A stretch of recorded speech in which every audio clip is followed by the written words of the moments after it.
เพราะมันมี2 ระบบสั่งใหญ่1,000อย่างความจริงมันนะสั่งใหญ่1,000สั่งน้อย300อาตมาก็ว่าเขาศรัทธาญาติโยมจะไปเอาหลายต่อหลายแสนก็ดูศรัทธาญาติโยมขยันก็อย่างว่านะเขาหูกันอยู่ยิ่งบัดเดียวสมัยเนาะน้ำมันก็แพงน้ำมันก็บ่มีเติมเอาต่อไปเขาจะไปไหนกันได้วะเนี่ยญาติโยมเนาะเนี่ยอีทแน่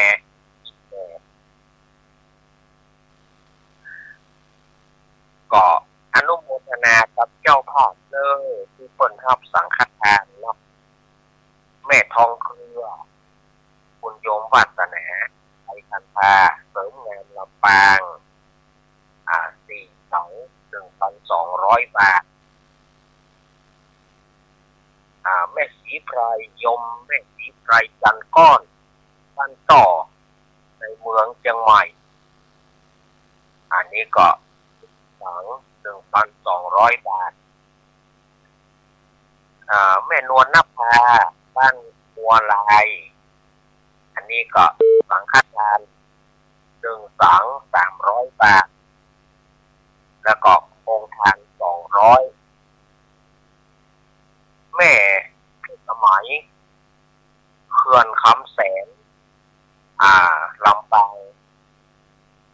โองทาน200โองทาน200แม่ศรีธรเปรมจิตบ้านแม่คองอำเภอสันปะตองสังฆทาน2 ถัง600 บาท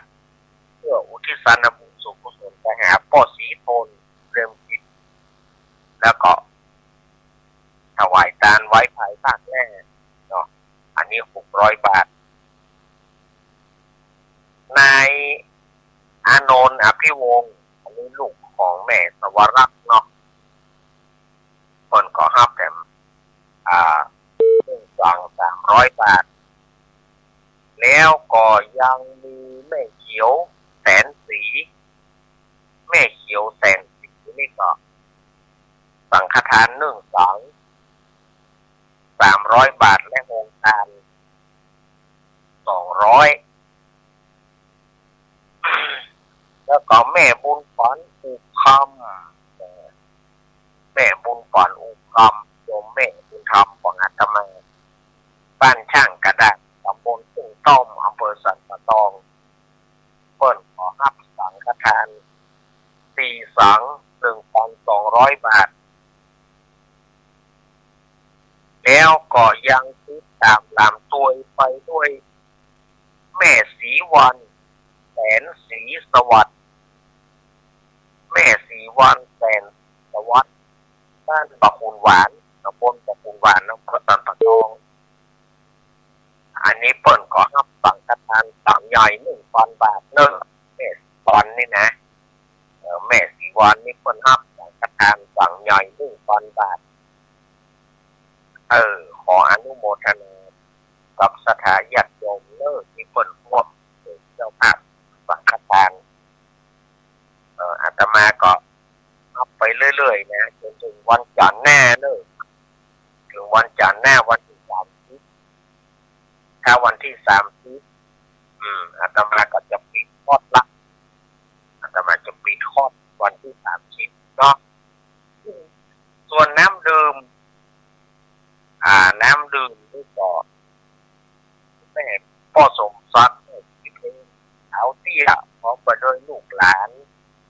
ญาติมิตรพี่น้องอันนี้ก็15 แพ็คเนอะน้ำดื่มนะ5 แพ็คพ่อถาวรแม่ชันกันตู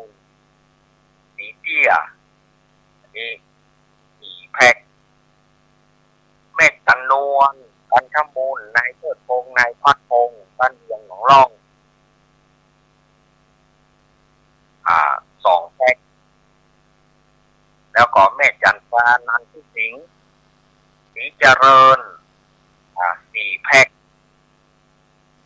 แล้วก็ยังติดตามลำตัวไปด้วยนายทองสุขนางสมบัติสิงห์ไม้2 แพ็ค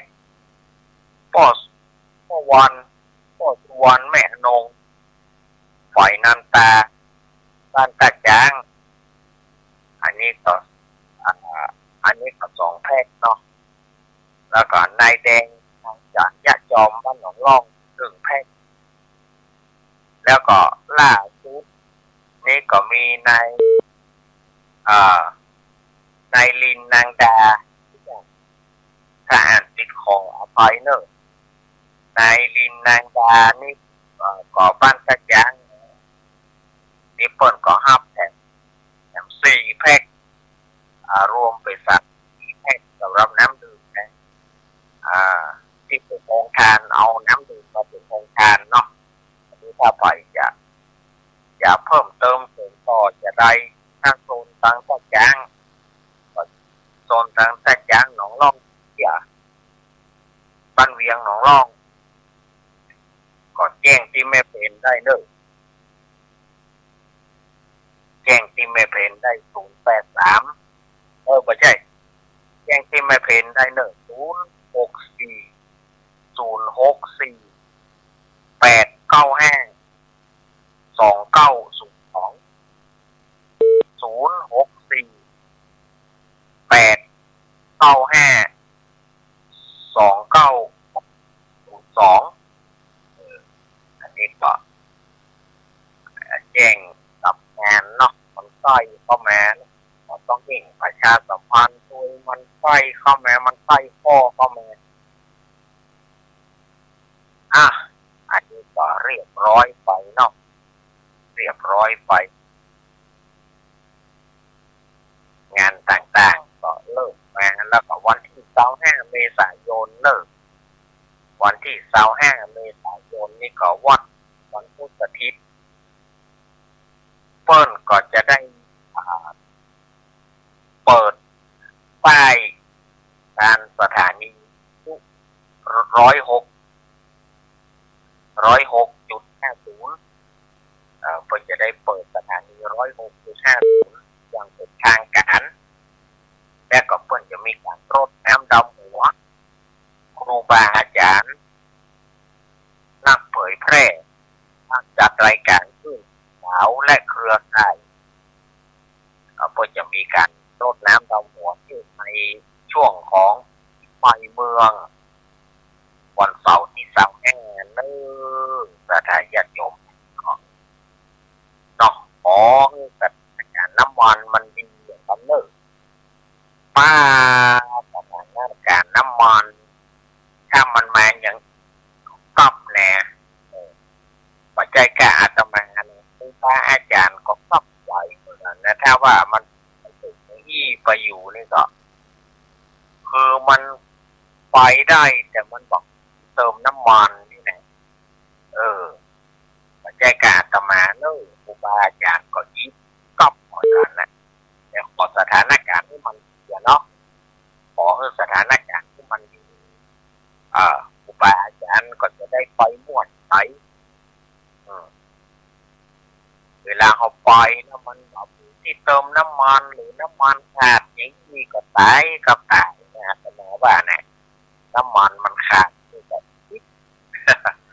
แต่ขอสถานการณ์มันจะไปเลวร้ายยิ่งกว่านี้เนาะแปลงบอกว่านะแต่ขอสถานการณ์มันจะไปเลวร้ายยิ่งกว่าถ้าสถานการณ์เลวร้ายอย่างนี้นี่ก็ตายก็ตายอย่างเดียวเลยถ้าญาติโยมอันนี้ก็ขอให้สถานการณ์มันดีแต่แล้วกันเนาะ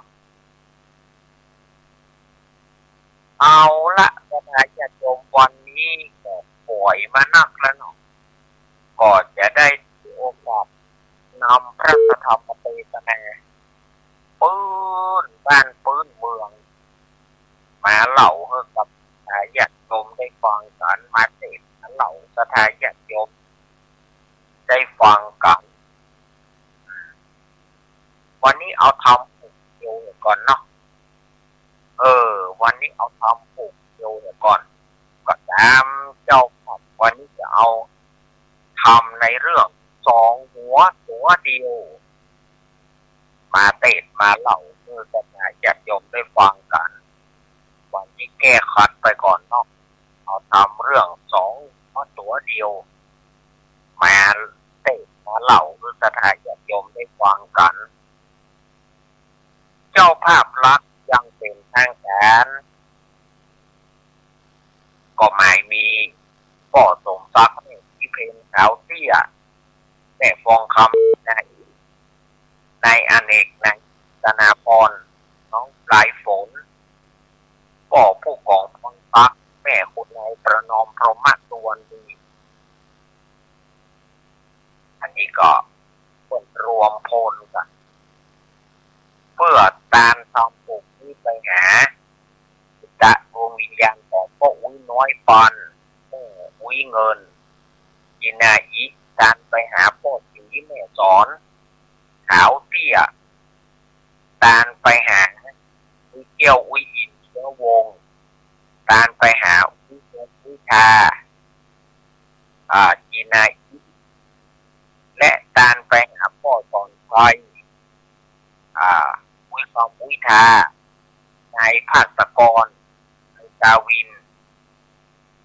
การไปหาพ่อเขียวหรือว่าพ่อพร้อมหมอการไปหานายประสงค์การไปหาญาติพี่น้องต่างๆการไว้ภายภาคหน้าเทวบุตรเทวดาผู้ตนผู้องค์อินทรมยมราชพุทธนางน้ำประมาณไอ้สวนสัพพะตาเจ้ากรรมในเจ้าเวรในกรรมทั้งหลายขอให้ได้มารับผลบุญกุศลผลผงนี้ด้วยเทินแล้วแถมปูนแถมส่วนหนึ่งก็หมายมีแม่บุญป่อนอุคอมนี่ก็โยมแม่ก่อนอาตมาเองเปิ้ลก็จะตามไปหาจิตตะดวงวิญญาณของพ่ออุ้ยน้อยเสาแม่อุ้ยฟองอุคอมอุ้ยปุ๊กอุ้ยคำจันโตอุ้ยป่อนอุ้ยแม่อุคอมที่เปิ้ลจะตามหานี่นะแล้วก็ตามไปหานายซุกนางบุญนายซุกนายบุญถูกไหมเด้อไปอ่านเปิ้ลเป็นนางถูกไหมเด้อก็จะตามไปหานายซุกนายบุญนางสาวจอนเด็กหญิงสุลักษณาหรือว่าเด็กปัดโอคอมและตามไปหาวิถาวินวลปอดคอมที่ผมจะตามหานี่นะและตามไปหาแม่อุ้ยจุ่มใหญ่พ่ออุ้ยพ่อแก่นตามไปหาพ่อแก่นแล้วแม่อุ้ยจุ่มใหญ่ตามไปพ่อแก่นกับแม่อุ้ยจุ่มใหญ่นี่นามสกุลจันก้อนก็จะตามไปหาแล้วก็ยังตามไปหาแม่ชื่อว่าไอ้ฟุกแล้วตาไว้กับตนหัวทานไว้ภายภาคหน้าเทวบุตรเทวดาอินพรหมยมราชผู้นั่งน้ำประมาณสวนเจ้ากรรมนายเวรเจ้าเวรนายกรรมทั้งหลายขอให้ได้ห้าผลบุญกุศลบนปุ่งนี้เนอ้าวอันนี้ก็ตามเป้าประสงค์แต่อยากโยมเติมวันนี้ก็จะได้นำเอาพระธรรมเทศนาเรื่องทรงหัวกับตัวเดียวมาเตะมาเล่าเพื่อจะได้ญาติโยมได้ฟังเนาะนะโมตัสสะภะคะวะโตอะระหะโตสัมมาสัมพุทธัสสะสาธุฟังราสังปุริสะทั้งหลายตั้งใจน้อยใหญ่อันใจมากไปตั้งปูนยิ่งได้เฮือตาหนุ่มต้องขาดรับเอาแนวแหวกฟังคำจุงจะจำฟังเอาเป็นที่นอนใจเราจะเข้าใจที่ถามก่อนที่เดินมาขอสัตนามวลหมู่จงตั้งโสตะอยู่ด้าฟังไปวันนี้แด่เธอ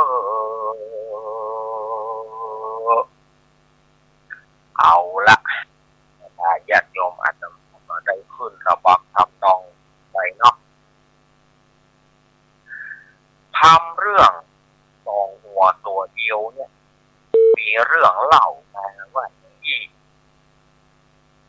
สมัย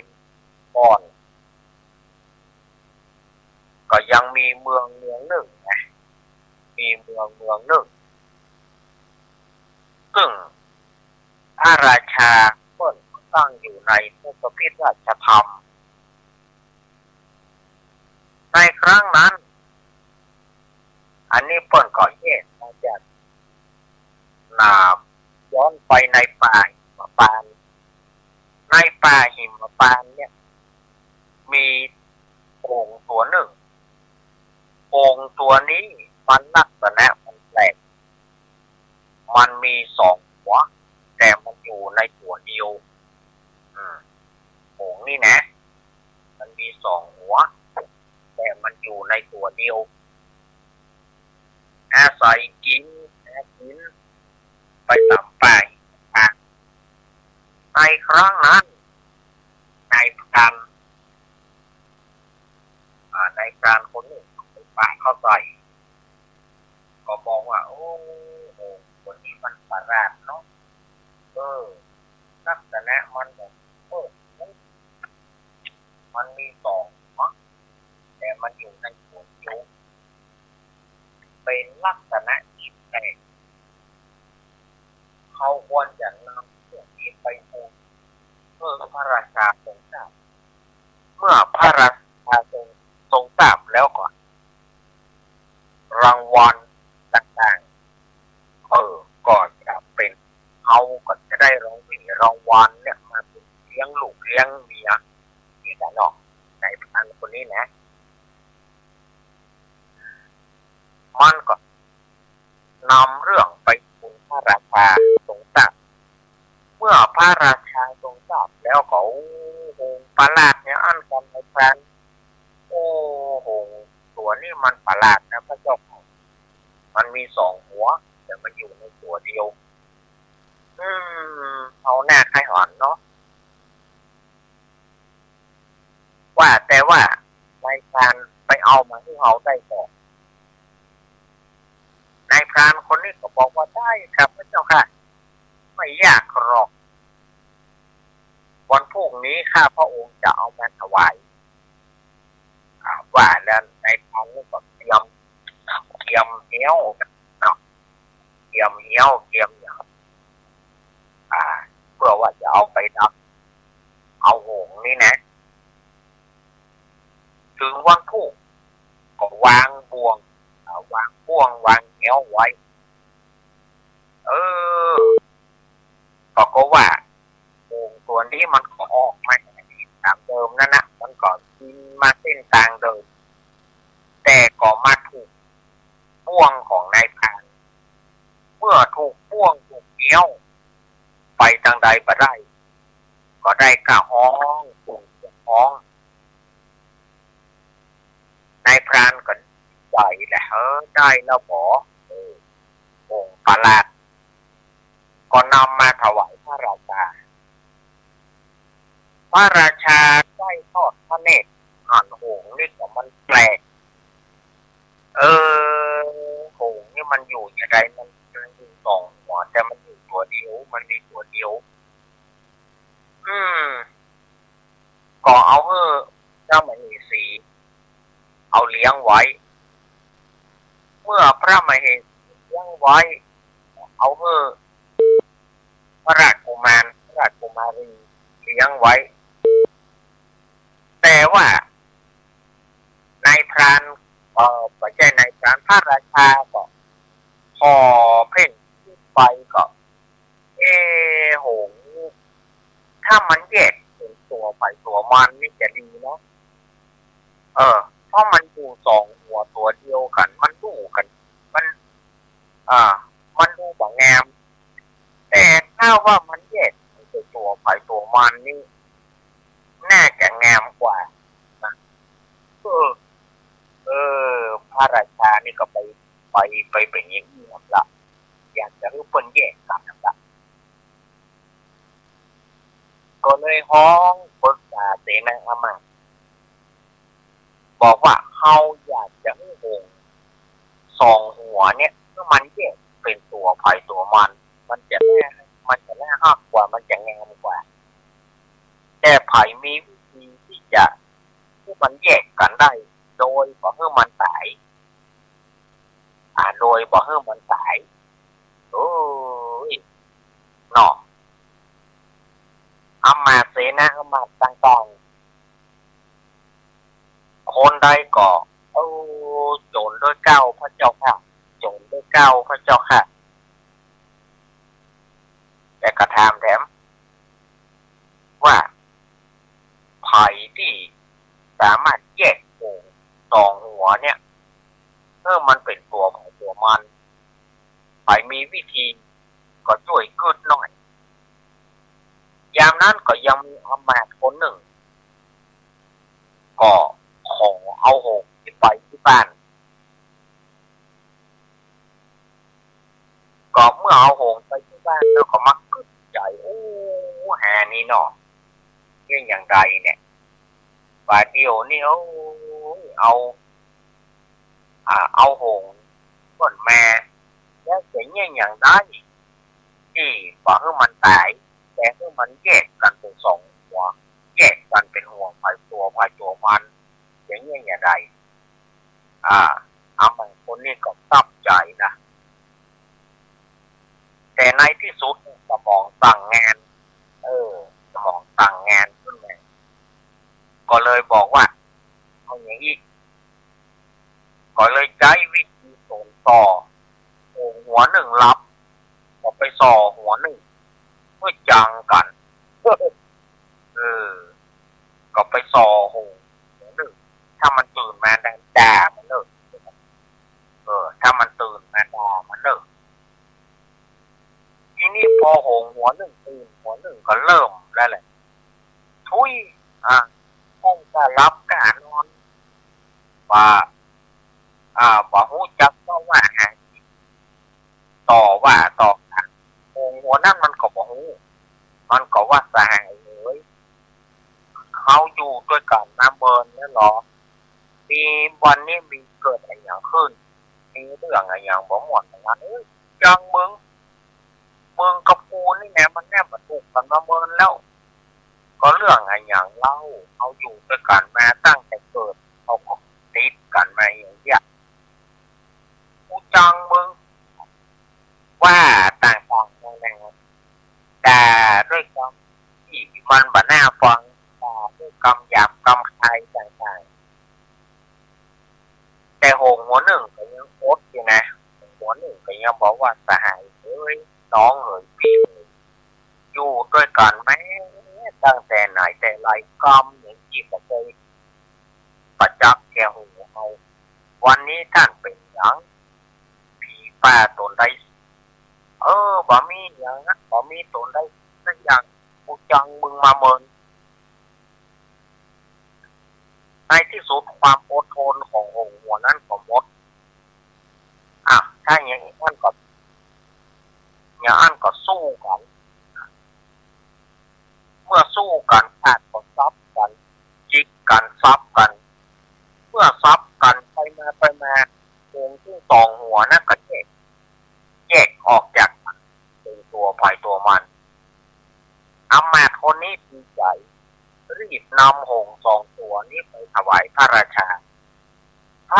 ทอดพระเนตรมันงามเนาะมันเป็นตัวภายตัวมันที่มันจะได้มากกว่าและถามว่าท่านใช้วิธีใดอำมาตย์คนนี้ก็ต้องใช้วิธีสนต่อให้มันจังกันแล้วมันแยกกันพระเจ้าค่ะพระราชาสลดพระทัยบอกอันนี้อย่าเจ้าหงเปิ่นอยู่ด้วยกันมาตั้งแต่อ่อนตั้งแต่เกิดมานี่เป็นเพราะเฮาเขาที่เปิ่นแยกกันในที่สุดเปิ่นจะแยกกันโดยที่บ่หูเรื่องของเราโอ้ยน้องเป็นตาเฮาเนาะในที่สุดพระราชาองค์เนี่ยก็สละราชสมบัติออกปวด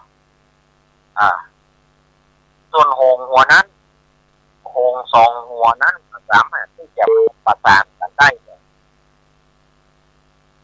ในธรรมเรื่องนี้เปิ่นก็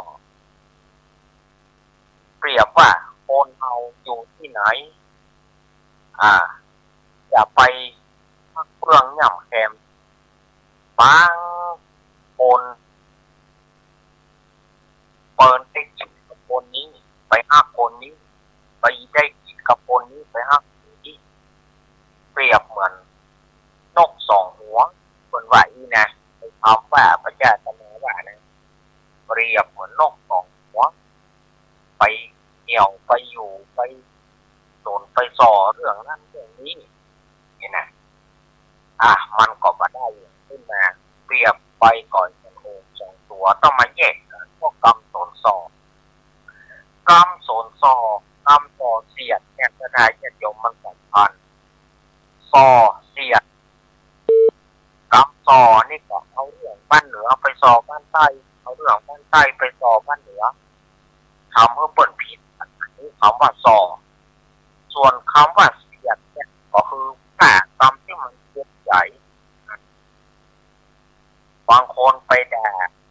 หมาด่าเป็ดด่าไก่ด่างัวด่าควายย่องเนี่ยมันเป็นกรรมสอบกรรมสอบกับกรรมมันเลยแม่เราได้รู้กันอย่างสงครามที่มันสู้กันเนี่ยอันเนี้ยก็กรรมสอบเสียดนี่นะคนหนึ่งไปสอบประเทศหนึ่งไปสอบประเทศหนึ่งจังคนเดียวเอาไปยุ่งถึงประเทศอันเนี้ยกรรมสอบกรรมเสียดในไทยญาติโยมระมัดระวังคน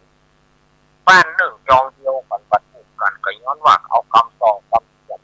เอามาว่ากันฉะนั้นถ้าญาติโยมมันฝากไว้เด้อไปต่อไปเสียดกันไหนก็ให้มันพอบ้านเปิดก็ให้มันพอบ้านเปิดบ้านเฮาของมันพอบ้านเฮาถ้ามันส่อเสียดกันไอ้เป็นเหม็นเน่าไอ้กบแม่กันถ้าเอาปะต่อปะเสียดกันไอ้เป็นเหม็นเน่าเขายังได้ปะกันอยู่แต่ถ้าเอาส่อเอาเสียดกันมันจะปายุ่งกันไปทั่วเนาะอันนี้ก็อาตมาก็ได้นำเอาพระธรรมเทศนาเรื่องสองหัวตัวเดียวได้มามาจากสถานญาติโยมนะวันนี้ขออนุโมทนาเจ้าภาพกันทุกท่านที่อาตมาประกาศไปแล้วขอให้ทุกท่านนั้นอยู่สุขในพุทธไปที่จะถึงก็อยู่ดีมีสุขนะอย่าได้มีทุกข์โรคภัยอันใดมาป้องมาปานเนิ่ไปเป็นอันใดไปเป็นโรคอาพาธพยาธิใดก็ขอให้จากตัวไปตั้งแต่สาระวันนี้อย่างนี้มีความรื่นเริงมีความกินข้าวลำน้ำลงสนุกสนานเนาะไปกินไปนี่นะก็ขอมีสุขกันทุกผู้ทุกคนเด้อที่ต่างยังต่างวัดนาวิเศษยาห้องเกิดธรรมเทศนาเรื่องสองหัวตัวเดียวก็บังคุงสมเรศเดตุสาธุทำจบแล้วถ้าอย่างผมมันเป็นทำเรื่องเดียวจบเสือหน้าก่อนเนาะเสือหน้าก็ค่อยเอาทำผูกใหม่เอาทำกับใหม่มาเติมมาเหล่าสกายจะเวลาช่วงแรกของเติม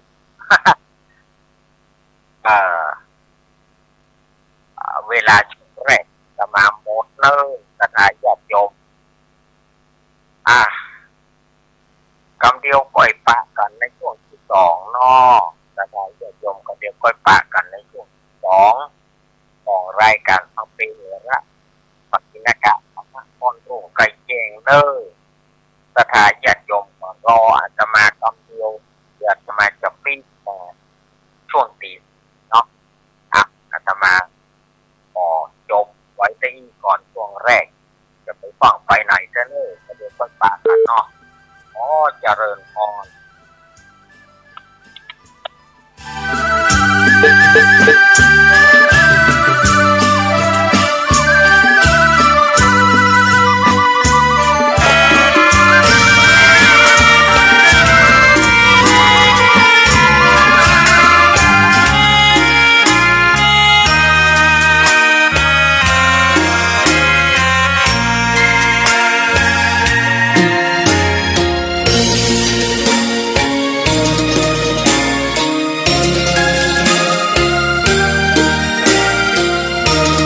เจออย่างอาตมาจะไปโทษสอบ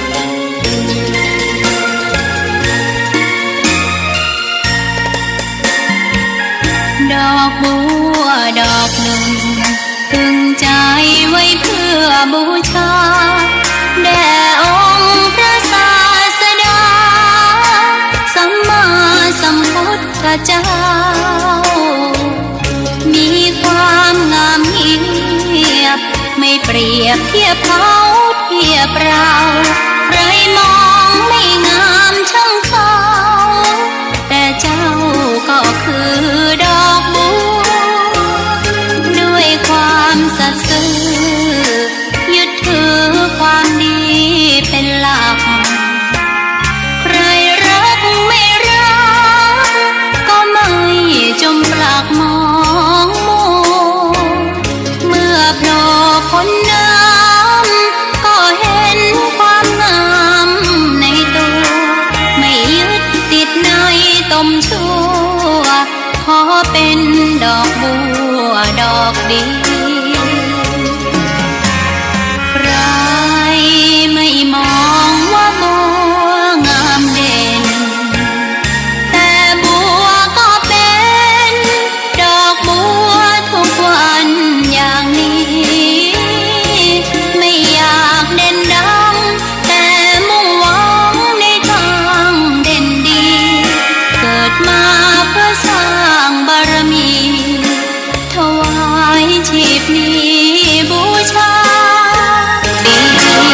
บัวดอกน้อยเฝ้าคอยคนที่ใจบุญ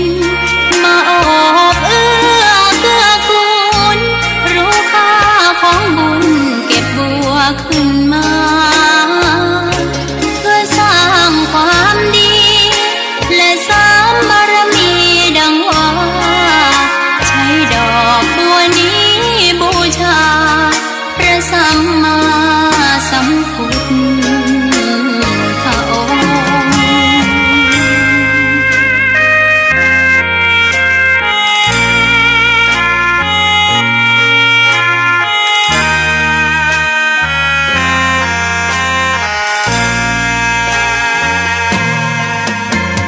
ใครไม่มองว่าบัวงามเด่นแต่บัวก็เป็นดอกบัวทุกวันอย่างนี้ไม่อยากเด่นดังแต่มุ่งหวังในทางเด่นดีเกิดมาเพื่อสร้างบารมีถวายชีพนี้บูชาดอกบัวดอกน้อยเฝ้าคอยคนที่ใจบุญมาโอบเอื้อเกื้อกูลรู้ค่าของบุญเก็บบัวขึ้นมาเพื่อสร้างความดีและสร้างบารมีดังว่าใช้ดอกบัวนี้บูชาพระสัมมาสัมพุทธ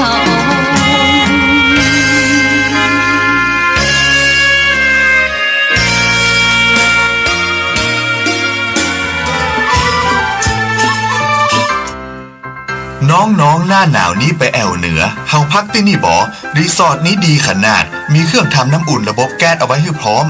แต่ก็ต้องระวังเนอะเครื่องทำน้ำอุ่นระบบแก๊สมีคนตายมาหลายรายแล้วจะอั้นเลยกะอ้ายก็นึกภาพเอากะเปิดเครื่องทำน้ำอุ่นระบบแก๊สในห้องน้ำถ้าบ่มีพัดลมดูดอากาศการหมุนเวียนของออกซิเจนมันจะดีได้จะใดในเมื่อการเผาไหม้บ่สมบูรณ์ก็เกิดการสะสมแก๊สคาร์บอนมอนอกไซด์สูดดมเข้าไปมันจะไปจับกับเม็ดเลือดแดงและทำให้เม็ดเลือดแดงจับกับออกซิเจนได้น้อยลงเมื่อออกซิเจนเข้าบ่ถึงปอดก็จะยากให้คลื่นไส้เมาหัวหายใจยากจนถึงขั้นเป็นลมแล้วก็ตายได้โดยเฉพาะคนที่มีโรคประจำตัวเช่นโรคหัวใจโรคเลือดจางหอบหืดถุงลมโป่งพองโรคความดันโลหิตสูงซึ่งจะมีโอกาสสูงกว่าคนอื่นน่ากลัวขนาดเนาะมันก็บ่ถึงขนาดนั้นถ้าหารู้วิธีคือถ้าอาบน้ำด้วยเครื่องทำน้ำอุ่นระบบแก๊สบอดี้อาบเกิน10นาทีจะต้องเปิดพัดลมระบายอากาศหรือให้อากาศถ่ายเทได้ดีอันนี้ก็จะช่วยได้นักถ้าหมู่เฮาแค่หูข้อมูลเพิ่มเติมโทรสอบถามได้ที่ กลุ่มสื่อสารความเสี่ยงและพัฒนาพฤติกรรมสุขภาพสำนักงานป้องกันควบคุมโรคที่1เชียงใหม่053-140-774-6หรือสายด่วน1422จนเครียดกินเหล้าจนเครียด กินเหล้า จนเครียด กินเหล้า จนเครียด กินเหล้าจนเครียดกินเหล้า จน เครียดกินเหล้าก็เลยยิ่ง จน ก็เลิกสิเหล้า จนเครียด เลิกเหล้าเลิกจนเริ่มต้นเข้าพรรษานี้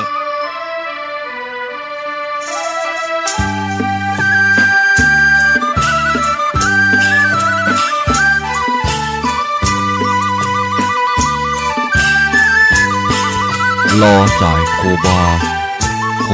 ล็อกกันโยนนอนอีกสักครู่เดียวนะครับรอสายครูบาล็อกกันโยนนอนอีกสักครู่เดียวนะครับรอสายคือสายอีกรอสายอีกสักครู่เดียวนะครับแกจะพบเราเห็นแล้วนิมนต์ครูบาโลดทำได้เหรอครับเอาละหลังจากจบก็มาถึงช่วงที่2ของรายการสัพเพระปัจจินกะธรรมพรรุ่งใกล้แจ้งรายการเสียงคำแสงทองก็ปะกันในช่วงที่2ของรายการบดีได้กับโทรศัพท์ระบบโทรฟรีมันระบบเน็ตมันล่มบอกว่าในช่วงที่5จะได้จ้ะเพราะว่ามันเน็ตมันล่มมันอุ้งเนี่ยแหละมัน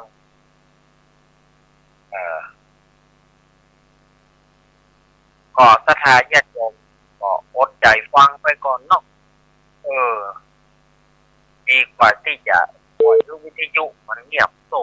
ซ่าเนาะมันก็ยังพอดีอยู่แก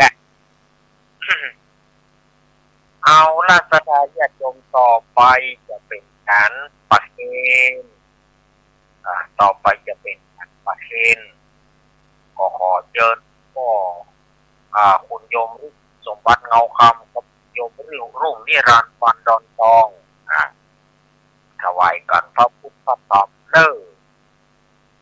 แล้วก็ต่อไปกับพ่อสมศักดิ์แม่ศรีเพนได้ญาติมาประเคน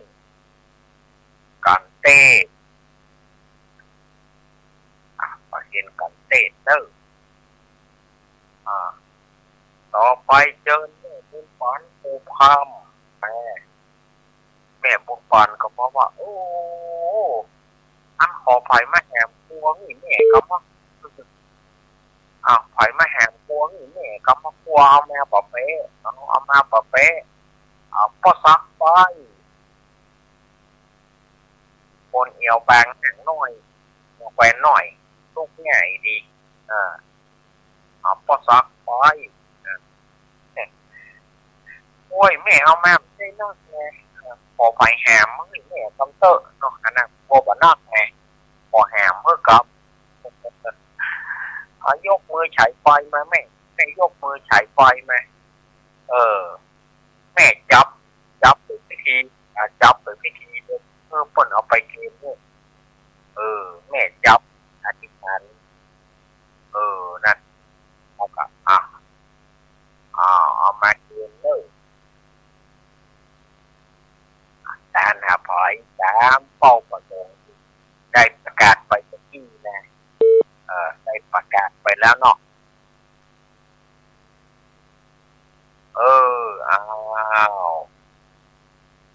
เมื่อพร้อมทุกอย่างพร้อมหยาดแหนมหยาดแหนมหมายตามเพื่อตามไปตามเป้าประสงค์ของท่านทั้งหลาย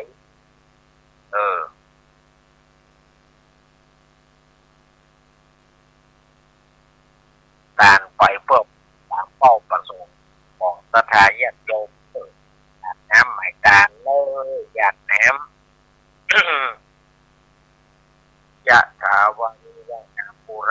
ริ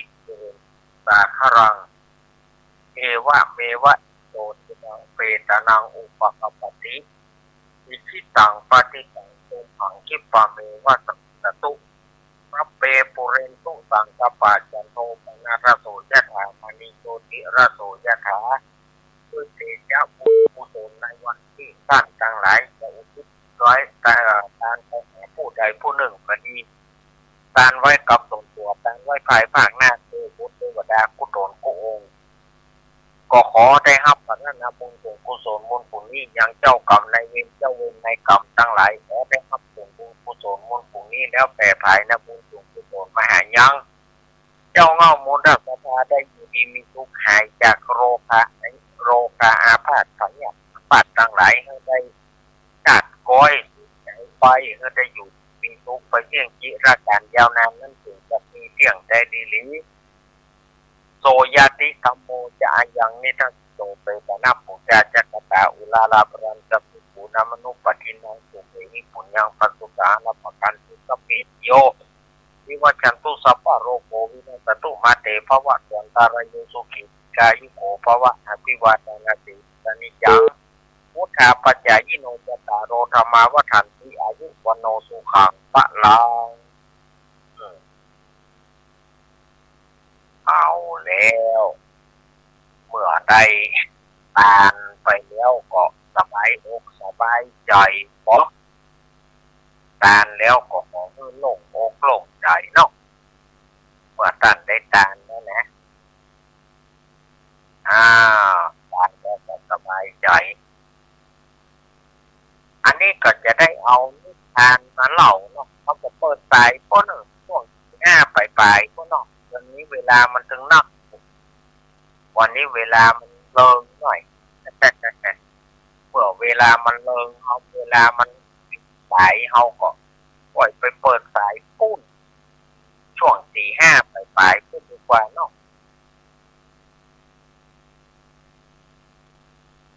ก็จะได้เอานิทานมาเล่าให้ฟังกันในวันนี้เป็นนิทานของโคสกะโคสกะนี่เป็นจะได้โอ้มันเรื่องมันแยวเนาะจะได้ยมเรื่องมันแยวก็มาตั้งแต่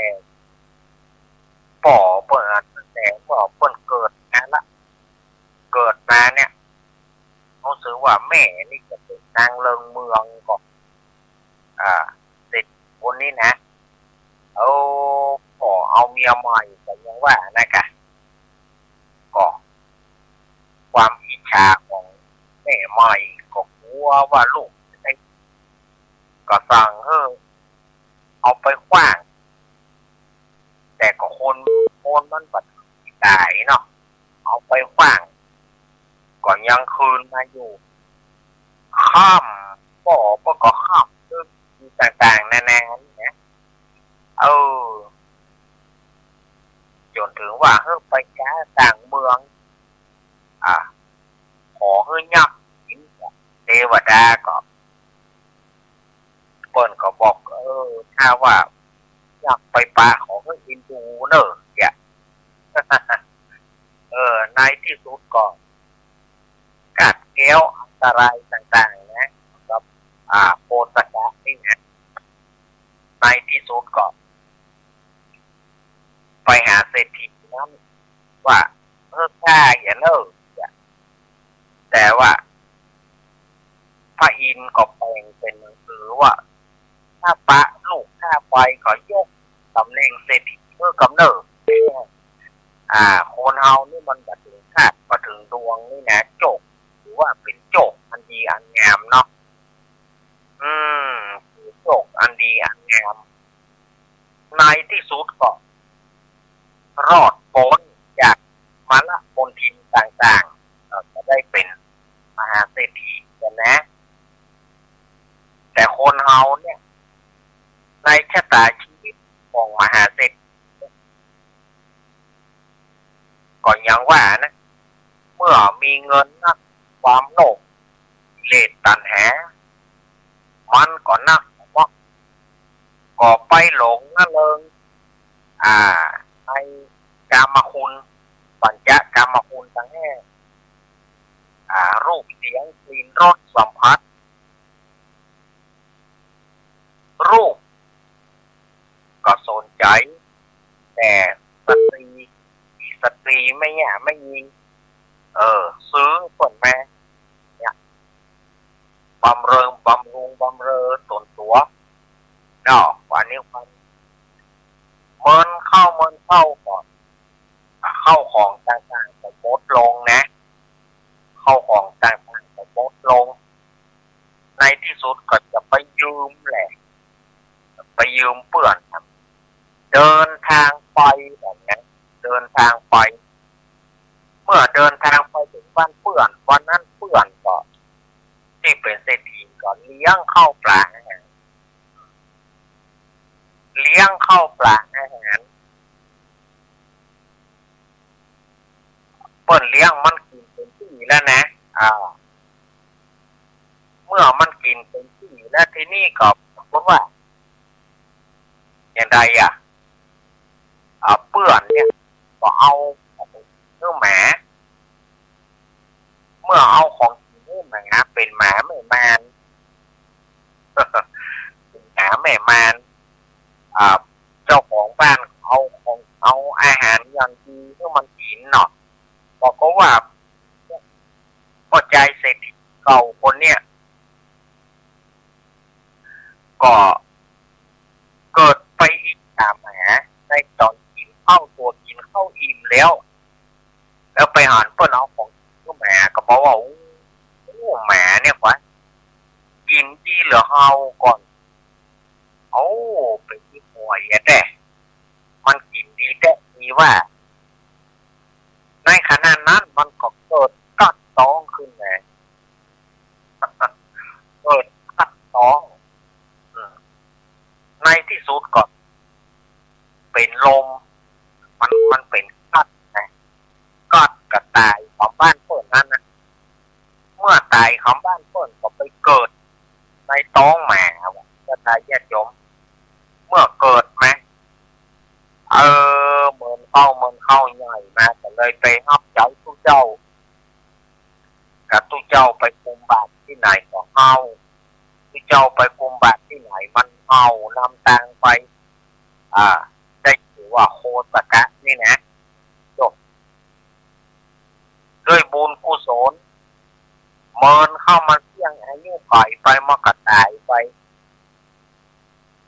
ประเดี๋ยวนี้ก็ได้ไปผลโคตกะเทวมุขอยู่สวงสวรรค์จันฟ้าผู้หญิงนะคำว่าโคตกะโคตกนี่นะมันมาจากเรื่องที่ขึ้นมาหรอสมัยแต่ก่อนพวกเราเลยมาได้ใจกองมาได้ใจทางเนี่ยความอิจฉาเพิ่นระวังจิตก็ทายาทโยมนี่นะบางทีเขาแวบหนึ่งขึ้นไปเนี่ยเพิ่นถึงมีการสอนพุทโธธัมโมเพิ่นสอนพุทโธธัมโมเพื่ออย่างก่อนที่คนที่จะดับเพิ่นมีการสอนพุทโธธัมโมเพื่อว่าคนเขาจับพยายามจะไปขึ้นไปหาอย่างอื่นแค่ขึ้นไปหาสัตว์น้อยเดียวจิตวิญญาณก็ไปเกิดในท้องสัตว์อันนี้มีหลายคนละมีหลายคนหลายท่าน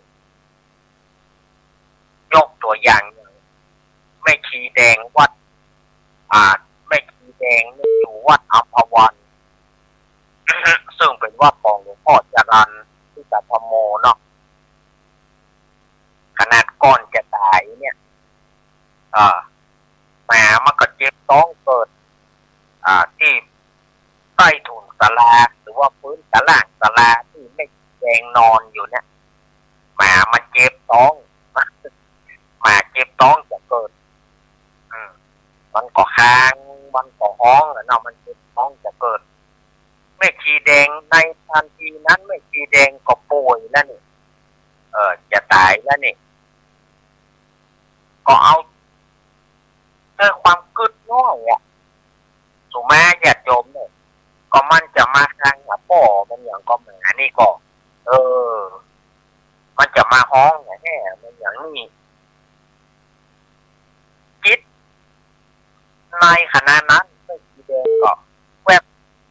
ตายทันทีเมื่อตายก็เข้าไปเกิดเป็นลูกหมาตัวนั้นก็ได้ญาติโยมเนี่ยจิตของคนเฮาเนี่ยในวาระที่ใกล้จะตายนี่นะเพิ่นจึงมีการสอนนะว่าพุทโธเนอร์ธัมโมเนอร์นี่นะคือว่าบ่ฮื้อจิตใจมันบ่ฮื้อจิตมันวอกแวกไปทางอื่นพยายามกึศถึงแต่คุณพระพุทธพระธรรมพระสงฆ์อย่างเดียวเนี่ยคือเพิ่นให้ระวังที่สุดในระวังที่สุดในตัวของคนเฮานี่ถ้าเพียงเผลอคำเดียวเกิดว่าเสียงไก่นี่มันม่วนเนอะเสียงนกนี่มันม่วนก็จะไปเกิดเป็นลูกนกลูกไก่ไปอย่างฉะนั้นกระทายโยมก็ต้องระวังในระหว่างจิตของคนเฮาเนี่ยนะเพิ่นมีการสอนพุทโธเนอร์ธัมโมเนอร์พยายามให้มันจิตใจเฮาโน้มน้าวมาหาพระพุทธพระธรรมพระสงฆ์ในรัตนตรัยอย่างเดียวและจิตใจเฮาจะมาได้เกิดไปเป็นสัตว์เดรัจฉานเนี่ยคนโบราณเพิ่นว่าจะได้ทหารผีผู้เจ้าหรือว่าผู้ใต้จะไปตั้งมันเนออย่าคนตะกอนว่านะทหารผู้เจ้าจะไปตั้งมันเนอแทนที่มันจะได้ไปเกิดมันกลับจะไปเกิดเป็นลูกสัตว์ลูกสิ่งไปอย่างนะมันไม่ได้เกิดเป็นคนเรื่องนี้จะแต่บอกว่าแต่ความคนเฒ่าคนแก่ความครูบาอาจารย์คนเฒ่าคนแก่เพิ่นสั่งสอนมาไว้ตั้งแต่ไหนแต่ไรละเพิ่นก็บอกว่าจะไปให้จิตเฮาฟุ้งซ่านเนอหรือว่าไปหันไปผู้เจ้าหันไปผู้ใต้ผีเจ้านี่อย่าไปตักมันเนอโอ้มีนี่นะโอ้มันลงนี่เฮ้ยมันจะไปเกิดเป็นตัดสิ่งไปอย่างเรื่องนี้มันจะแต่ก็บ่มีไฟฟันโพงได้แต่มาก็บอกอาจารย์จะฟันโพงได้อันนี้ก็อู้กับสถาญาติโยมเอาเนี่ยสถาญาติโยมเอาก็เข้าใจกันดังนี้เนอะญาติโยมตั้งหลายนิทานก็เล่าไปเอานิทานเก่ามาเล่าใหม่เนี่ยบอกเนาะจะได้เวลาเนี่ย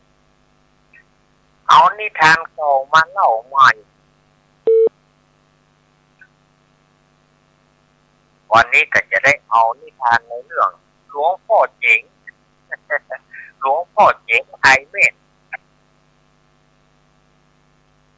เรื่องหลวงพ่อเจ๋งไทยเมนนี่อย่างไรสถานญาติโยมมีหลวงพ่อองค์หนึ่งชื่อว่าตุ้ลุงเจ๋งนี่ก็แล้วกันตุ้ลุงเจ๋งเนี่ยอาศัยอยู่วัดหนึ่งอันนี้เป็นนิทานชาวบ้านนะนิทานพื้นบ้านนะตุ้ลุงเจ๋งนี่โอ้ก็ศรัทธาเลื่อมใสหรอกศรัทธาเลื่อมใสเพราะว่าคนใดก็ว่าโอ้ตุ้พ่อนี่เก่งตุ้ลุงนี่เก่งแยกอะมีอยู่วันหนึ่งควายของพ่อหลวงนงหายไปกู้พ่อหลวงนงนี่เป็นผู้ใหญ่บ้านเป็นพ่อหลวงบ้านลูกควายของพ่อหลวงนงหายเขาก็ว่าลองไปถามเพื่อที่ตู้ลุงเก่งพอเหรอเผื่อว่าตู้ลุงเก่งช่วยได้แก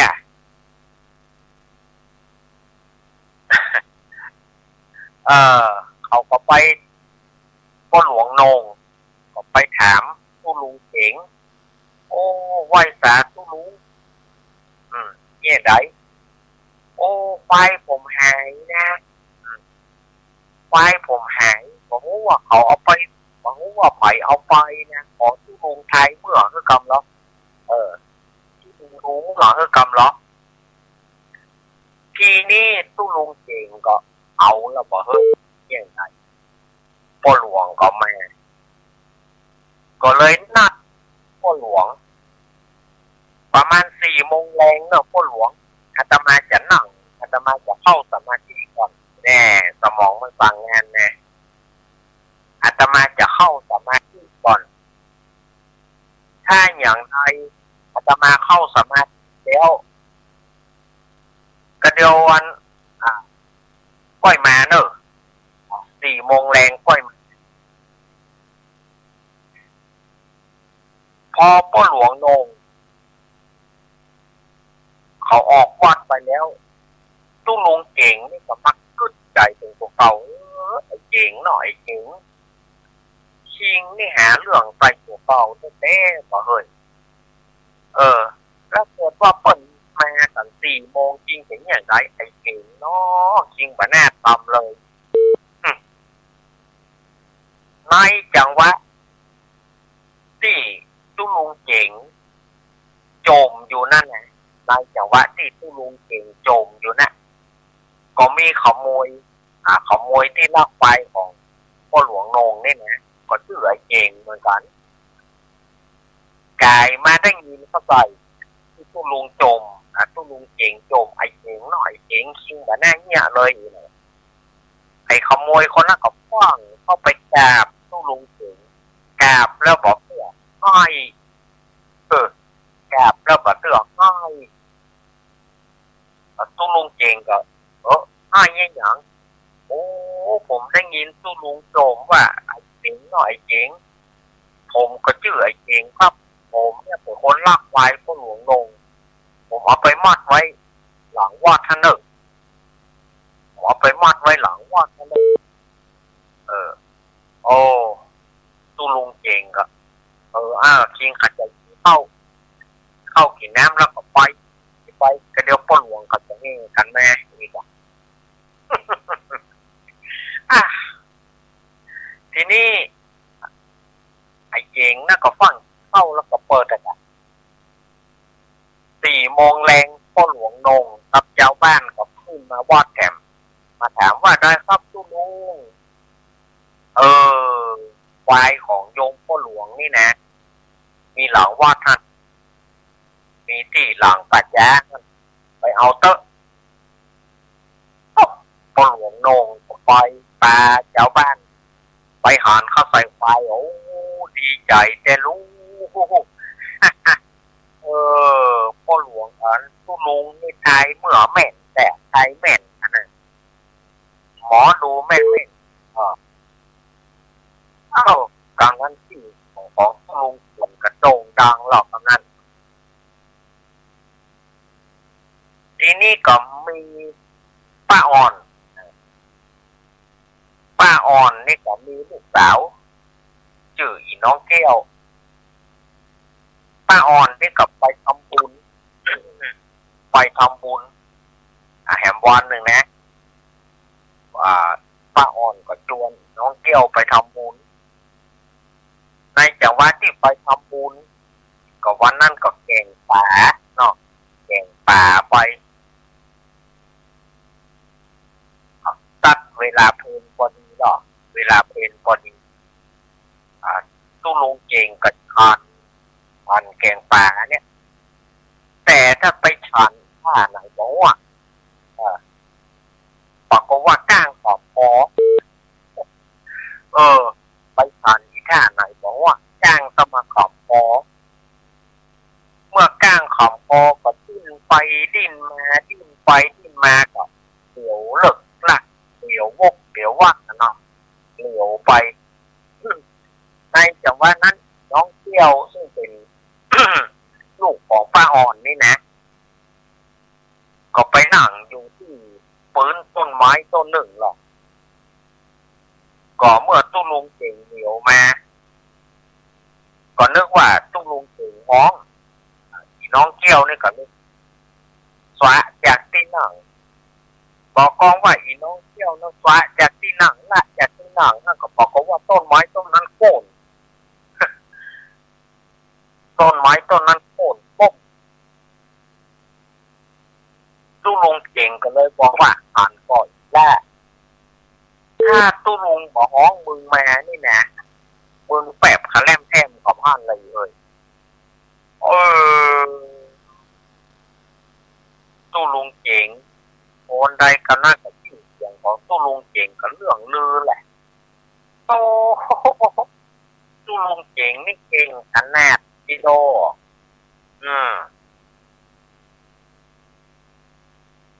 อันนี้กับเอาละต่อไปกับโฟนปะตกปีนั่นเรื่องปีโฟนปะตกในเมื่อโฟนปะตกแย่งใดโฟนปะตกเมื่อโฟนปะตกพ่อหลวงนงกับเจ้าบ้านก็ไปหาตู้ลุงเก่งนะว่าแกโอ้ไว้สาตู้ลุงฝนบะโต๊กเนี่ยอย่างไรอากาศก็ร้อนแต่ฝนบะย่อมโต๊กผู้หลวงอันตู้ลุงเมื่อใดฝนจะโต๊กนี่เหรอตู้ลุงเก่งเนี่ยก็เลยบอกว่าโอ้วันพุธก็มาเอาคำตอบบอกวันพุธก็มาเอาคำตอบบอกนี่เหรอประมาณ2 กับ 3 โมงนี่เลยค่อยมาเอาคำตอบ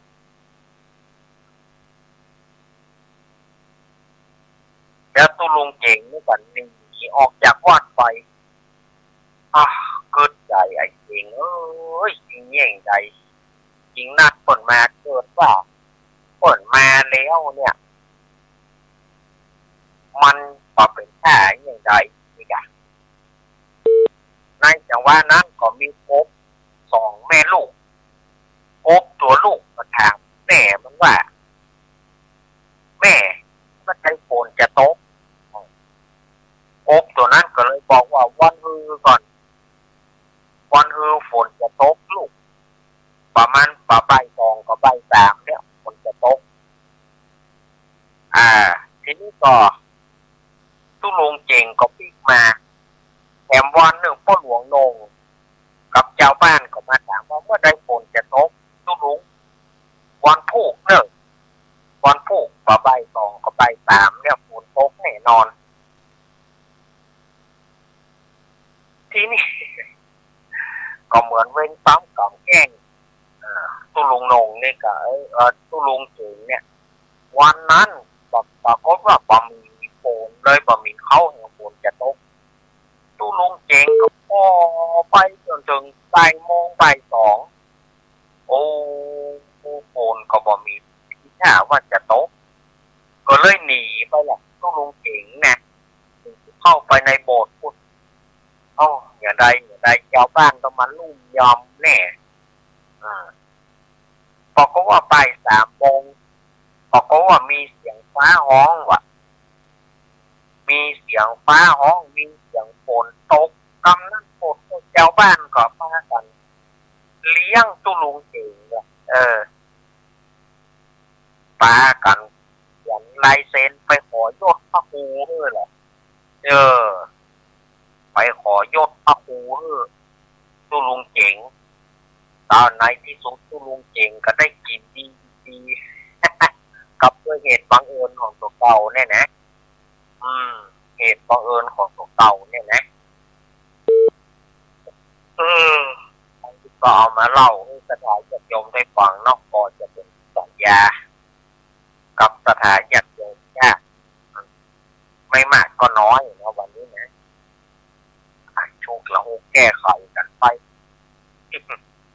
ในขณะนี้สถานญาติโยมก็กำลังรับฟังรายการปัปเปเหระปกินกะธรรมะคอนรุ่งใกล้แจ้งรายการเสียงธรรมแสงทองโดยอาตมาภาพสามเณรว่าปัญโยนันท์มาสถานญาติโยมได้ฟังกันวันนี้นะสถานญาติโยม ก็ตอนนี้ก็ตีสี่เกิงพอดีเนอะสถานญาติโยมวันนี้อย่างที่อาตมาว่านะมีคนโทรหลายสายนะเขาโทรหาเบอร์083นี่แต่วันนี้อาตมาใช้083ออกหน้าใหม่เอาออกอากาศวันนี้เพราะว่า089ระบบโทรฟรีมันเน็ตมันล่มอาตมาสมัครโทรฟรีมาได้ลองมาละ2 ช่วงละตั้งแต่ปี 3ก็มาได้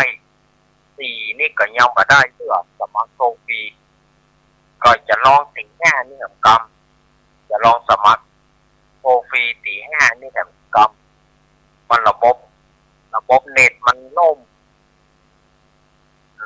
มันเนี่ยนะแต่ระบบเน็ตระบบอะไรอย่างนี้นะเขาสามารถเสียอย่างได้นะถ้ามันล่มเขาสมัครฟรีมาได้สมัครฟรีมาได้มันก็เข้าเนื้อเข้าหนังเอาหมดอย่าได้ก็บดีแต่ฉะนั้นก็อาตมาก็เลยมาได้ใช้เบอร์089ใช้เบอร์083เป็นหน้าไม้เป็นอย่างสถานญาติโยมก็โทรกันเข้ามาตื้อไม่ว่าอาตมาจะเปิดสายอาตมาไม่ได้เปิดสายก็เนอะถ้าอย่างไรก็ถ้าว่าเครื่องนั้นมันสามารถโทรฟรีได้อาตมาก็จะใช้เครื่องเดิมออกอากาศเนาะสถานญาติโยมสาธุชนทั้งหลายปีใหม่ใกล้เข้ามาแล้วแน่นับจากนี้ไปก็เหลือมันก็ได้นั่นแหละเรื่อง10 กว่าวันด้านสถานญาติโยมก็จะถึงปีใหม่ละสถานญาติโยมวางแผนตัวเก่าหรือยังว่าจะไปทำบุญที่ไหนจะไปที่ไหนหรือว่าตั้งใจจะปฏิบัติธรรมกรรมฐานก็จะปฏิบัติธรรมกรรมฐานตลอดปีใหม่ก็หรือว่าจะทำในสิ่งดีเพื่อกับตัวเก่าในปีใหม่ก็สถานญาติโยมจะทำคุณงามความดีอย่างใดเนาะทำคุณงามความดีอย่างใดสถานญาติโยมก็ลองพิจารณาดูเนาะว่าสถานญาติโยมจะทำมาอย่างก็เป็นประโยชน์กับสังคมและส่วนรวมส่วนตัวในปีใหม่นี้อาตมาก็ขอให้สถานญาติโยมเฮาได้สมมริไฟแห้งเนาะกับเหล้ากับยางเขาก็ขอกับเหล้ากับยางเนี่ยสถานญาติโยมมันมีไปที่ไหนก็มันกัดที่บดีไปรถไปล้างก็มันก็จะไปแฉลบไปท่วมไปโจรกันในช่วงปีใหม่เนี่ยก็กับเหล้ากับยานะฉะนั้นก็ขอกับสถานญาติโยมเขาประพฤติว่าปฏิบัติทำเขาทานจะดีกว่าแต่ในปีใหม่นี่นะเขากินเขาทานจะดีกว่าเนาะเขากินเขาทานช่วยกันกินช่วยกันทานช่วยกันช่วยกันแก้ช่วยกันปฏิบัติทำกรรมฐานผลทำบุญอย่างเอาทำบุญอันนี้จะดีกว่านะจะได้บุญนะดีกว่าไปปาร์ตี้กันเนาะบุญกับไปปาร์ตี้กันเสี่ยงเงินเสี่ยงทองคนเฮานี่บัดเดียวนี่มันสมัยแต่ก่อนเพิ่นก็มีการทำบุญเนี่ยเพิ่นบัดนี้ปาร์ตี้เนี่ยบัดเดียวนี่หาเงินเท่าใดก็บ่ถึงกว่าเต้าหาเงินเท่าใดก็เสี่ยงมันเสี่ยงอะไรอย่างก็เสี่ยงกับการเอาไปเฉลิมฉลองกันฉลองอายุ ก็ฉลองมันยังอายุเราถึงเท่าแล้วอายุเราก็แก่ ไปถึงวันแล้วเขาจะไปฉลองกันล่ะสถานญาติโยมเนาะเขาไปฉลองอย่างไรไปฉลองก็จะว่าได้อย่างสุดท้ายกับสตางค์กับเที่ยงแล้วปนว่าต่ำน้ำพริกเตียวแม่น้ำปนว่าต่ำน้ำพริกละลายแม่น้ำได้แต่กับเสี่ยงฉะนั้นสถานญาติโยมทั้งหลายควรเข้ามานั่งสมาธิแผ่บุญแผ่กุศลกับญาติเขาหรือว่าเอาไปทำประโยชน์อย่างอื่นจะดีกว่าเฮฮาปาร์ตี้เนาะเฮฮาปาร์ตี้กับเสี่ยงไงกันปีใหม่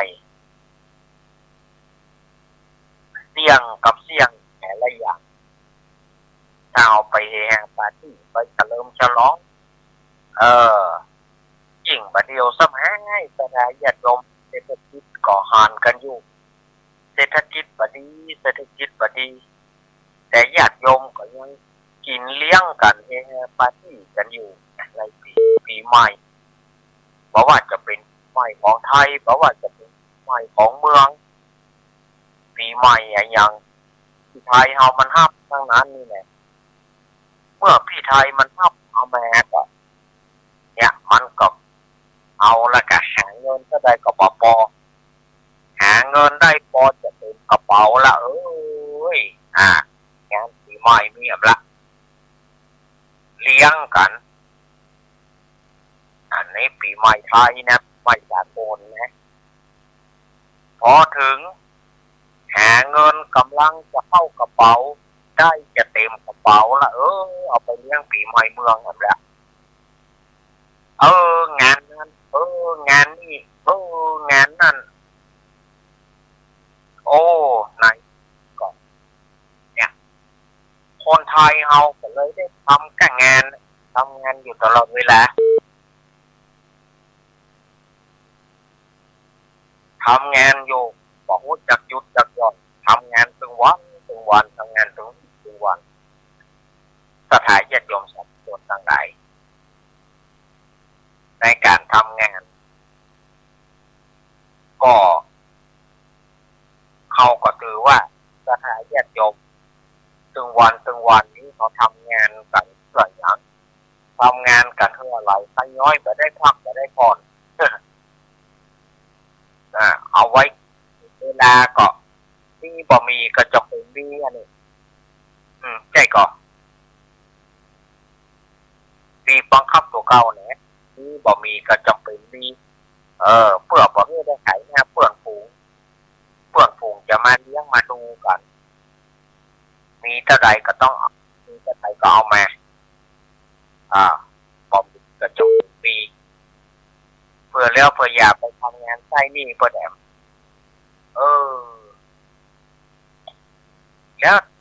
ถามว่าได้ประโยชน์ไหมมันก็บ่ได้อย่างบ่ได้ความสนุกสนานชั่วคราวเพื่อเรียบร้อยแล้วก็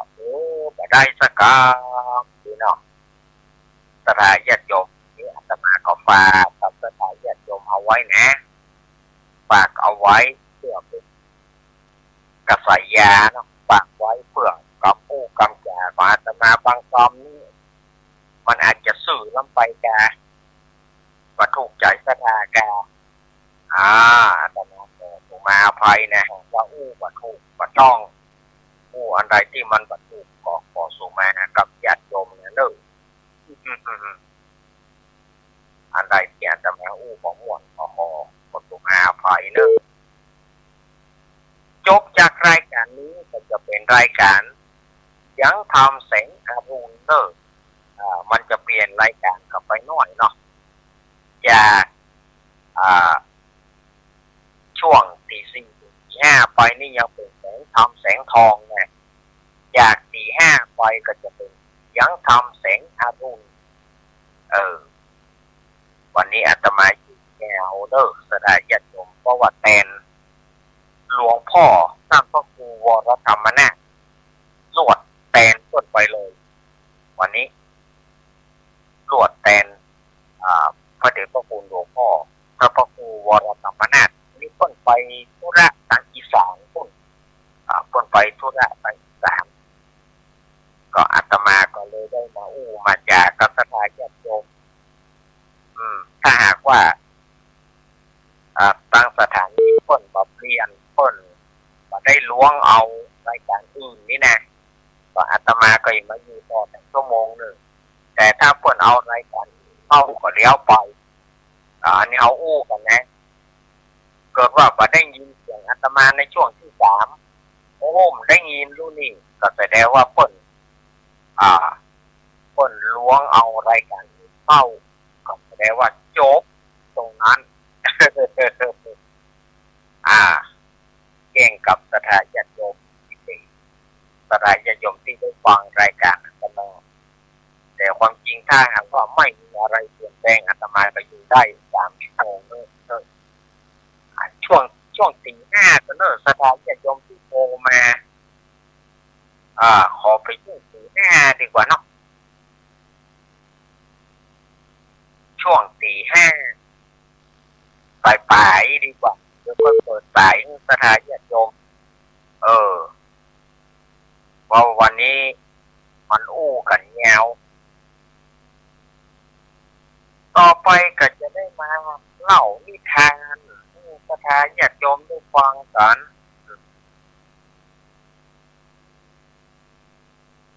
อันนี้ก็เพื่อสถาญาติโยมที่เพิ่นมาได้ฟังวันนั้นเรื่องของลุงทองนี่นะเรื่องของลุงทองบังเอิญเรื่องของลุงทองบังเอิญนี่ก็มันก็เหมือนกับเรื่องของผู้ลุงเจ๋งนี่เหมือนกันนะมันก็คล้ายๆกัน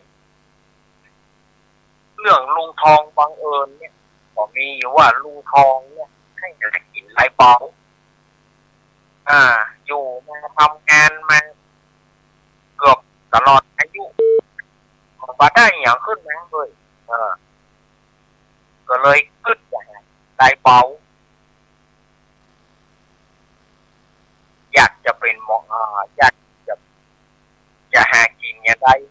เรียกว่าหากินไรเปาก็เลยถามหลานชื่อว่าไอ้แดงโอ้ลุงแค่หากินไรเปาบ่เอ้ยไรนับตึงวันของเก่านะป่ะเนี่ยใดฮะ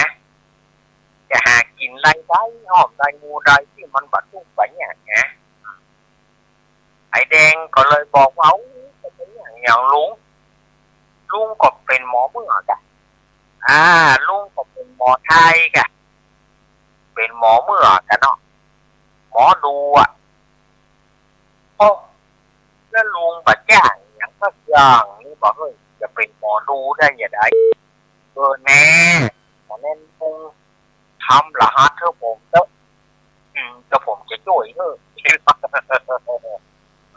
วผมจะช่วยเธอหรอก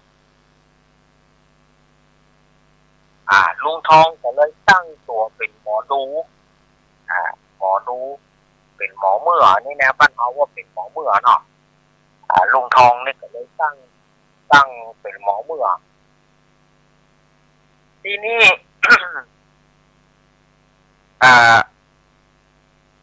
วันหนึ่งฝนมันมาตกปีนั้นทุกปีฝนมาตกเจ้าบ้านก็เลยพากันไปหาลุงทองเพราะว่าลุงทองเป็นหมอดูใหม่หรอกโดยมีไอ้แดงหลานอยู่ข้างๆเขาก็ไปถามโอ้ลุงทองห้องก็ห้องพ่อหมอห้องก็ห้องอาจารย์หรอกเนี่ยได้โฟนมันก็โต๊ะกับโอ้มีอะไรเนี่ยจะปลูกเข้าก็ปลูกก็ได้เจ๋งเนี่ยอย่างนี้ก็ได้พ่อโฟนมันแบบนี้เมื่อได้โฟนก็โต๊ะหาลุงทองนะลุงทองนี่ก็เลยเลี้ยวไปหาหลานเพื่อจะขอความปรึกษาจากหลานไอ้แดงก็ยกมือขึ้นไอ้แดงหลานลุงทองนี่นะก็ยกมือขึ้น3 นิ้วมันจะบอกว่าลุงทองบอกถึง 3 นายแต่ลุงทองกับวานคงไป3 วันฝนตกแน่นอนพี่น้องบ้านเฮา3 วันฝนตกแน่นอนว่าแล้วก็มาขึ้นใจเอาแล้วบอกฝนมันตกในหัวแห้งเหลวบอกเขาว่า3 วันนั่นแหละพอวันที่ 3บอกรู้ว่าฝนนั่นตกแต่นะจ๊ะไม่ใช่เย็นลมโอ้ฝนตกเจ้าพันกับป้ากันโอ้ใจโยโหห้องกันโอ้ลุงทองเก่งลุงทองเก่งนี่จ้ะลุงทองเก่งอันนี้เราลุงทองก็รอดตัวไปได้ของฝากได้อย่างจากชาวบ้านเจ้าจองทีนี้ปรากฏว่าขันตักน้ำของพระราชาหายขันตักน้ำหรือว่าโปน้ำโปอาบน้ำนี่นะของพระราชาหายทหารก็ตีปองง้องเป่ากันกระจองงองเจ้าค่ะโอ้ยขันตักน้ำของพระราชาหาย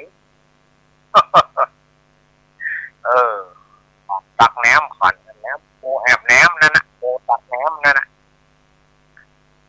ที่นี่ก็หมู่คนตั้งหลายก็บอกว่าโอ้ไปหาหมอทองก่อนหมอทองไทยมันจะได้หรอ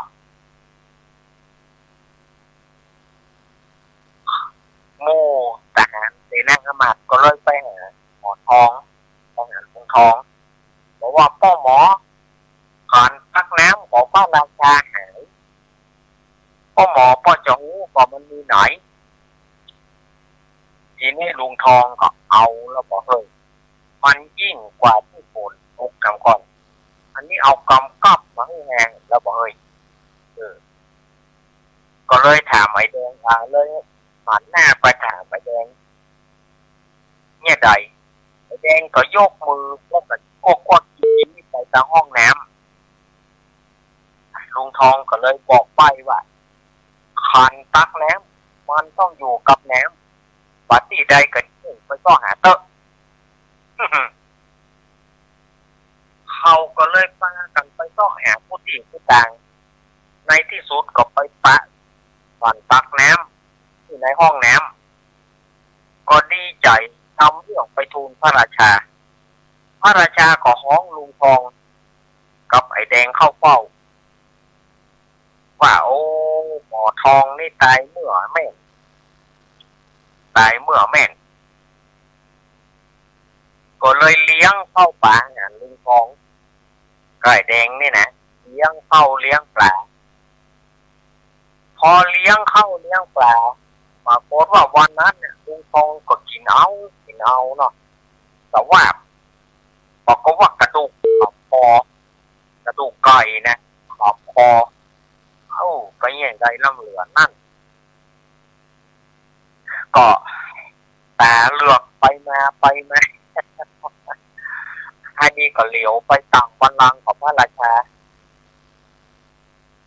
ชาก็นึกว่าลุงทองมีอย่างแค่นึกว่าลุงทองมีอย่างแค่ก็ลงจากต่างบัลลังก์พอลงจากต่างบัลลังก์ปรากฏว่าฟ้าผ่าต่างบัลลังก์เหลียวหมดลุงทองกับสะดุ้งกระดูกไก่กับซดออกคอก็หลอดตัวมาได้กะยกมือไหว้พระราชาขอเดชะพระยามิพ้นเข้าพระองค์ถ้าแบบมีม่อมสันนะพระองค์ใส่ของต่างบัลลังก์นี่แล้วพระเจ้าค่ะโอ้เต้กะหมอทองก็มีหมอทองนี่ตายนี่หรอกก็เลยฮับเลี้ยงดูหมอทองแล้วตั้งเป็นเจ้าครูประจำสำนักในวังโยกโอนเฮานี่มันตายไงเนาะแต่มันใจอย่างมันเหตุบังเอิญแต่ล่ะแต่ว่ามันก็เอาตัวรอดมันได้นะตึงลุงทองตึงลุงเก่งนี่นะเนาะเอาตัวรอดมันเอาตัวรอดมันในที่สุดมันก็รอดของมันเนาะ บังเอิญแต่ละ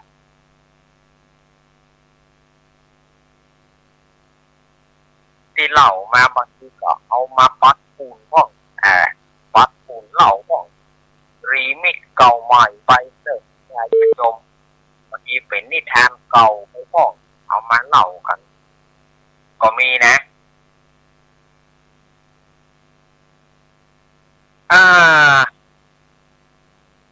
ก็ในขณะนี้ก็ได้ยกลมก็กำลังฟังรายการกับเอระ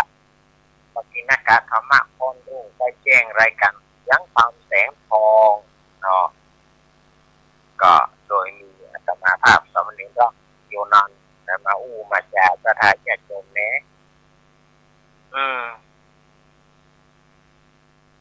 ฮ้อนแต่สถานญาติโยมเชื่อ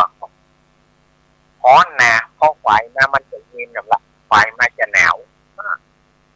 อากาศมันเป็นจะได้ก็บอกแต่โอ้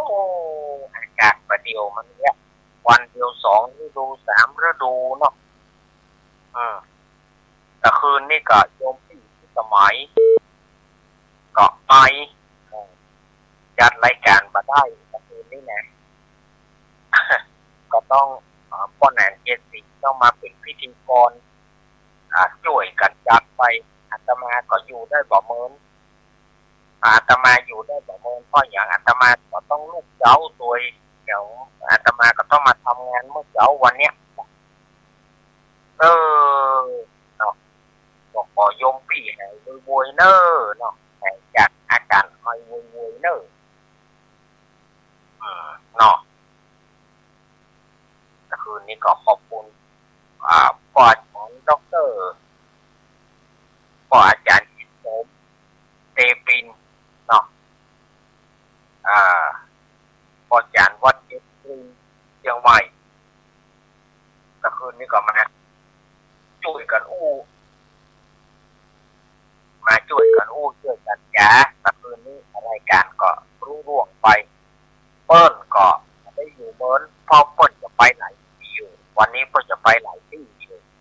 เปิ้ลก็ขอพักเขาก็ขอพักกันนะสบายเย็นยมเปิ้ลก็ขอพักเขาก็ขอพักแต่คืนนี้ก็เลย